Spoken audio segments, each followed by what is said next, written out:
All right, so here's the garden this morning. It is August 26th. And the garden has been going for the better part of 3 months, I guess. This is the vegetable garden.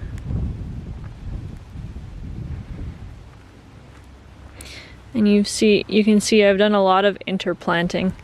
I think it's beautiful, and I'm just trying to make the best use of the space that I've got. Some cabbages, some tomatoes, nasturtiums on the edges of the beds. These nasturtiums are maybe a little bit big for where I've put them. They're kind of taking over. So broccolini, more tomatoes. You can see my tomato structures. I'll have a video on structures, support structures, at some point in the future. This one is just a simple A-frame made with poplar cuttings. And there's my stand of corn. Here's a view down the aisle. It's kind of hard to get far enough away to see everything in scale. Now we'll just go down here. So this time of year, the peas are basically done. Tomatoes have not yet begun to ripen, although I've been utilizing some tools to try and encourage earlier ripening. It's a lovely little bundle right there. Hello, bee. The corn has flowered just a little while ago. Hopefully it's pollinated. There's lots of tassels and silk sticking out. They look like they're filling in nicely. But they're still got a way to go before they're actually filled. I've also got these structures. These are tomato ladders from Vessie's. Very useful if you're willing to shell out a little bit of money for them. I've got some scarlet runners and rattlesnake beans.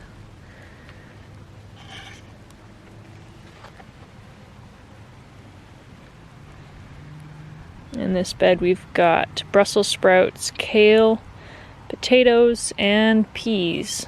A different variety than the other one. And here you can see we've got onions, leeks, peppers, and one giant lettuce that's gone to seed, and one tomato in the corner, which at this point is mostly foliage.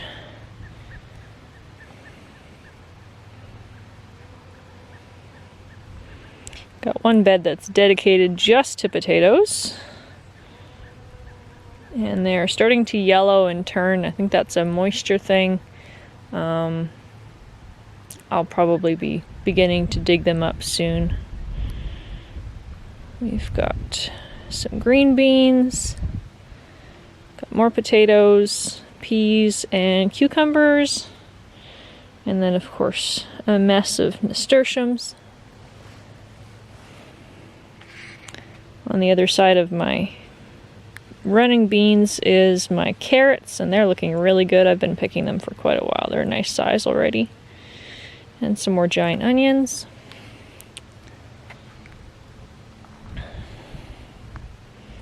And then we get into the in-ground garden. So this is a new garden this year. I went with sort of a circular maze type design. Because I'm not tilling, I figured might as well make it interesting. This was just cardboard laid down on weedy soil with manure heaped on top. So the beds are slightly mounded up, and I'm sure you can maybe see that. Got some more scarlet runners, potatoes, carrots. I grow a lot of sort of basic Mennonite food. Potatoes, carrots, peas, tomatoes, onions. You can never grow too many onions.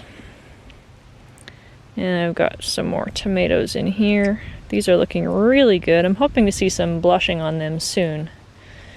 This is a lovely broccoli, It's a new variety for me this year. Very impressed.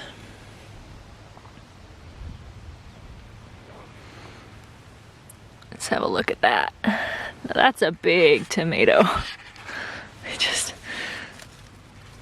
That fills the whole palm of my hand.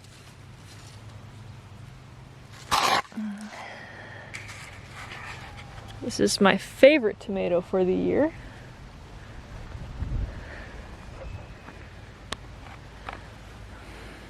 And it is just covered in fruit. It is doing better than everything else thus far. Look at all of this fruit on one plant. One thing about such a cold, wet year is that you need at least a temperature of 14 degrees, I believe, to mature and ripen tomatoes.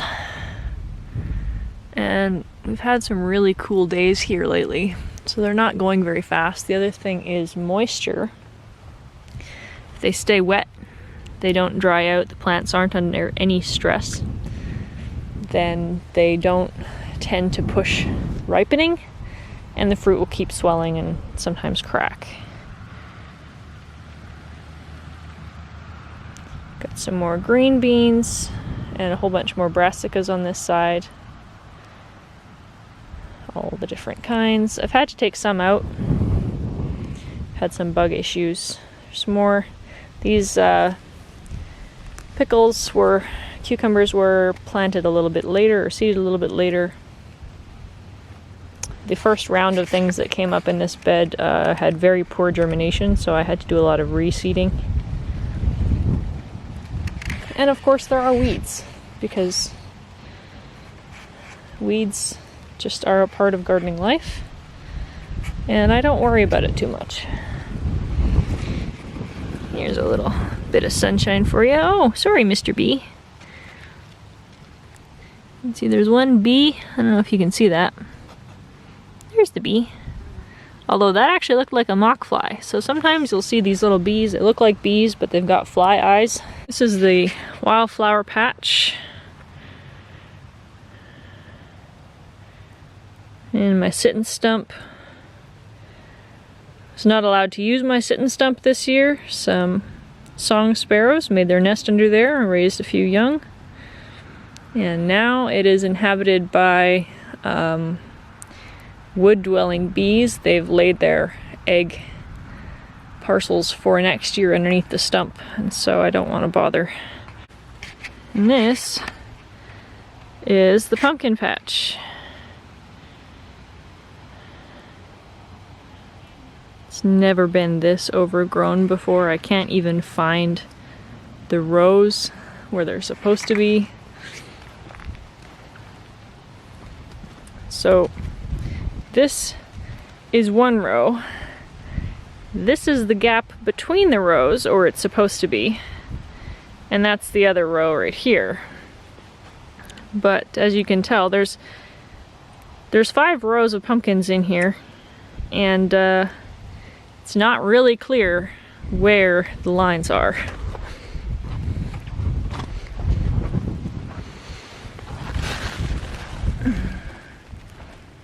I have to sneak under the pumpkins to get a peek at the fruit.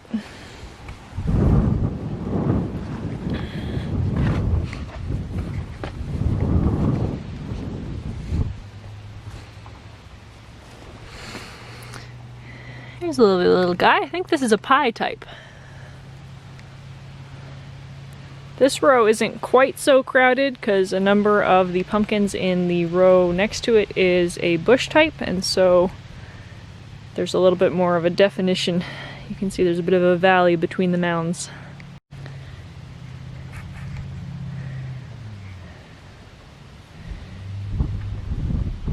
Right on the end here we have a lovely little birdhouse gourd, although I see a pie pumpkin creeping through because he's not a gourd. These are the gourds over here.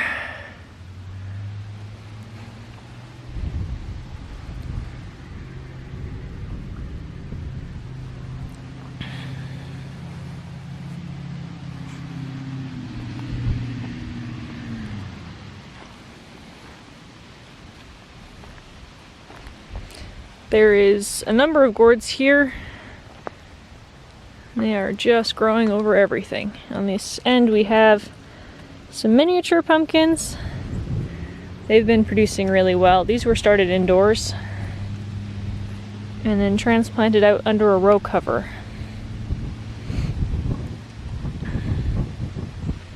In spring, around June 2nd, I believe, I think is the date.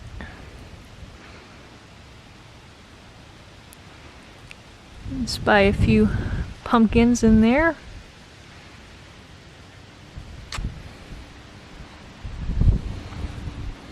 There's a few stragglers running off into the bush. Hey there, so that was the first ever garden tour on the Pumpkin Gardener channel. I hope you enjoyed that. I'm sorry about any wind noise. I'm still working out how to video effectively and with quality. I haven't done a lot of editing. Please let me know if you think I should do more editing or if you're fine with sort of a long rambling format. If that's cool with you, please like it. If you have any constructive feedback to offer me, I'd love to hear that. I've also been thinking you might want to have a slower garden tour where I go through each of the beds, what's planted where, and just break things down into much greater detail. That would either be one very long video or a bunch of smaller segments. Let me know what you think down below, and we'll see ya.